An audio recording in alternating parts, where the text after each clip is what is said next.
Hola chicos, bueno, vamos a continuar con las competencias emocionales. Sé que ya las vimos antes de salir de vacaciones. Solamente vamos a hacer un pequeño repaso y vamos a continuar con el siguiente tema que sería estrategias de afrontamiento. Bien, aquí las estrategias de afrontamiento, estas se están presentando constantemente siempre que ustedes estén pasando por alguna situación estresante o difícil. Las estrategias de afrontamiento son muchas respuestas que ustedes van a ir dando a este medio ambiente en el que se encuentran para poder resolver esa situación. Según Lazarus y Folkman, que son los autores que utilizamos en nuestro libro de texto, las estrategias de afrontamiento son los esfuerzos cognitivos y conductuales, o sea, lo que hacemos, que una persona realiza para manejar las demandas externas, es decir, a los factores que nos están estresando acá afuera, ¿sí? Estos factores estresores o ambientales podemos verlos como, vamos así como a los básicos, ¿no? La falta de tiempo para hacer las tareas o para mandarlas o lo que sea, que a ustedes les puede estresar, pues. Eh, Estrés por situaciones económicas, pues sí, todos lo vivimos. Y exponernos constantemente a información falsa y alarmista en redes sociales, que pues bueno, como les he repetido muchísimas veces, la mayoría de la información que corre en redes sociales es falsa y siempre hay que corroborar las fuentes para saber si esta información es real y se puede confiar en ella sobre todo, ¿va? Bueno, rápidamente vamos a ver las competencias emocionales, a repasar las 5, que son la conciencia emocional, que la definición diría que es la capacidad de tomar conciencia de las emociones propias y de los demás. La regulación emocional, que es la capacidad para manejar las emociones de una forma adecuada. Autonomía emocional, que es un conjunto de características y elementos relacionados con la autogestión personal. Y viene la competencia social, que es la capacidad para mantener buenas relaciones con otras personas, y la competencia para la vida y el bienestar, que es la capacidad de adoptar comportamientos apropiados y responsables para hacer frente a las tareas que se nos presentan constantemente en nuestra vida. Aquí en esta diapositiva les estoy presentando algo que se llama el bucle de la emoción, ¿sí? Es necesario que entiendas la relación que existe entre los pensamientos, la conducta, la emoción o sentimiento, cómo es que nos puede influir en nuestros pensamientos todo esto y en en cómo actuamos, ¿sí? Vemos aquí en el bucle, comenzamos, se llama bucle, o si podemos ver aquí en el centro, están tres flechas en círculo. Es decir, esto es cíclico, si no es algo que se termine o no es algo que comienza con el pensamiento y termina con la actuación, con el acto o con la conducta, o no es algo que comienza con un sentimiento y termina con el pensamiento, no, es cíclico, siempre está, ¿sí? Siempre está en movimiento. Siempre puede ser que una conducta haya activado un pensamiento y ese pensamiento active una emoción, o que un pensamiento nos haga hacer, nos lleve a tener cierta emoción y eso nos conlleva a una conducta, etcétera, ¿sí? Bien, aquí en esta diapositiva les estoy presentando ya las definiciones, ¿sí? De cada una de estas. Vamos a ver el ejemplo de una persona que está deprimida, ¿sí? ¿Cuál sería la situación? Dice, esquema cognitivo-conductual de una persona deprimida, el de acá arriba, el blanco. Esquema cognitivo-conductual se refiere a cómo esta persona actúa, ¿sí? Actúa y piensa. Una persona deprimida, cómo va a actuar y cómo va a pensar, normalmente, ¿sí? ¿Qué sigue? El cuadro verde. Pensamiento. El pensamiento de una persona deprimida va a ser más o menos así. La vida no vale nada, por más que lo intento, las cosas nunca me salen bien, no sirvo para nada, todo sería mejor si yo no estuviera aquí o no estuviera vivo, ¿sí? Serían como los pensamientos, se les puede decir pensamientos rumiantes o pensamientos que están continuamente en la mente de esa persona, ¿sí? La conducta de una persona deprimida después de haber tenido estos pensamientos, muy probablemente es que esta persona no va a salir con sus amigos, se queda en casa, prefiere quedarse en casa ya sea viendo tele o dormir, porque a veces ni siquiera se pueden concentrar en ver la tele. No se interesa en su arreglo personal, pero para nada, o sea, no se baña, no se cambia, no se peina, ni se lavan los dientes. No muestra voluntad ni motivación para hacer las cosas por sí mismo y en algunos casos se puede autolesionar. ¿Qué sentimientos tendría una persona que está con esta situación, con este esquema o con estos pensamientos y esta conducta? ¿Qué sentimientos podría tener esta persona? Pues se va a sentir triste, se va a sentir desesperado en ocasiones, se va a sentir desganado, se va a sentir vacío, se va a sentir ansioso y más. ¿Sí? Y bueno, ya para terminar, el dibujo la caricatura que está aquí a un lado, si lo ven, es un triángulo donde dice pienso, actúo y siento.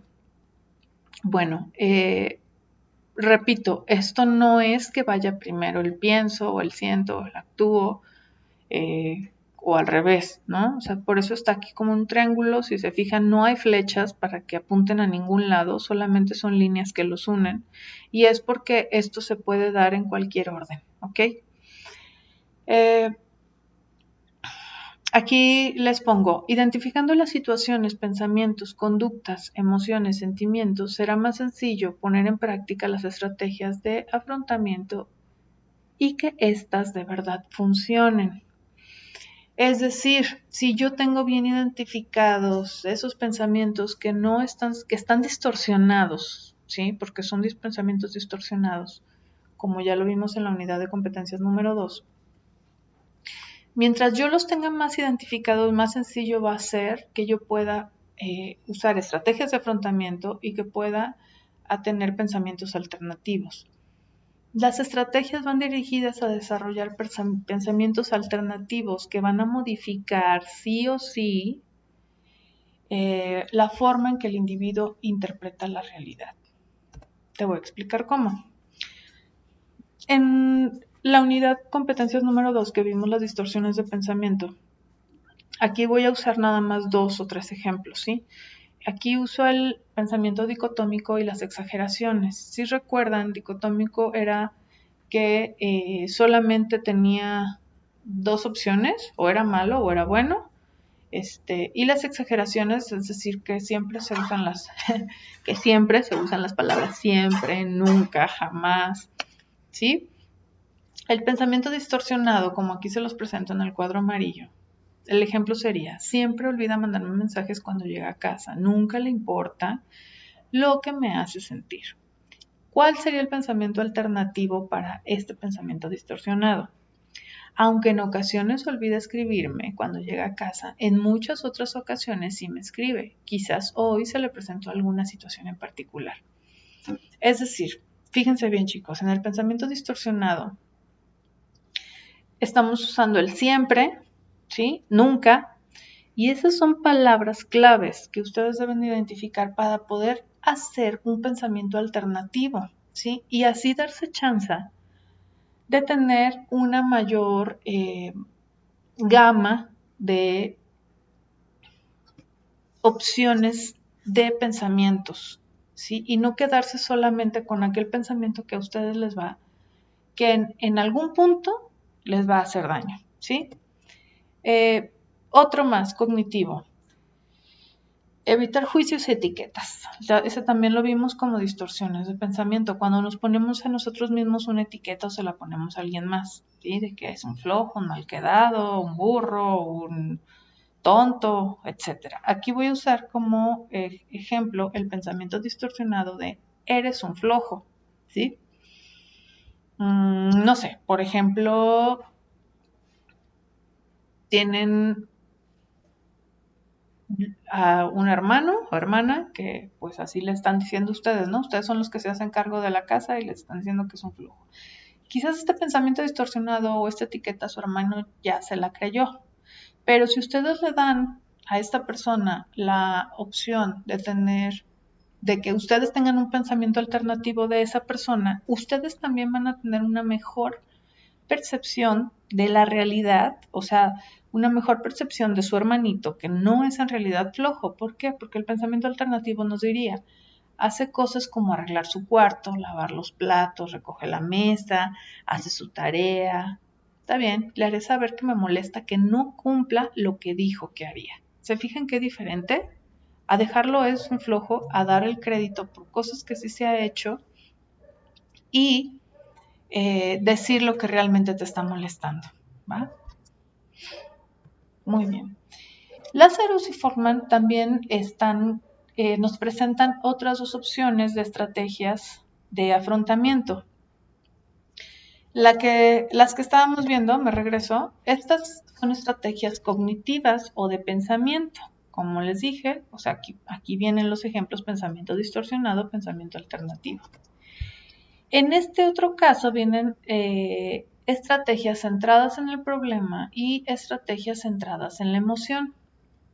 ¿Qué es lo que busca una de ellas? La de centradas en el problema, pues resolver conflictos.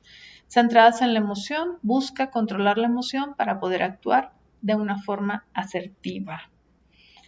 Las centradas en el problema, que buscan resolver conflictos, buscan la confrontación, búsqueda de apoyo, planificación y solución de problemas. Ojo, la confrontación no se refiere a una confrontación que busque conflicto, ¿sí? Eso es muy importante. Esta confrontación lo que busca es encontrar una solución alternativa y asertiva de ese conflicto que está sucediendo. Es decir, yo, en lugar de yo llegar, oye, tú, ¿por qué estás diciendo esas cosas de mí? Y empujando, agrediendo de una forma agresiva, es tener contacto con la persona, pero de una forma calmada y sabiendo exactamente qué es lo que buscas. Si tú estás buscando resolver un conflicto, no vas a llegar empujando, ni aventando, ni gritando, ¿sí? Si estás buscando resolver un conflicto de una forma asertiva, si esta persona a lo mejor te llegó el rumor que dijo algo de ti, pues entonces llegar de una forma tranquila y preguntar qué es lo que está pasando, ¿sí? Y si es asertivo, pues entonces estoy buscando eh, proteger mis derechos, pero también proteger los de la otra persona, no pasar encima de los derechos de nadie, ¿sí? Ahora, las entradas en la emoción, que estas buscan que se controle la emoción para poder también resolver y actuar de una forma asertiva.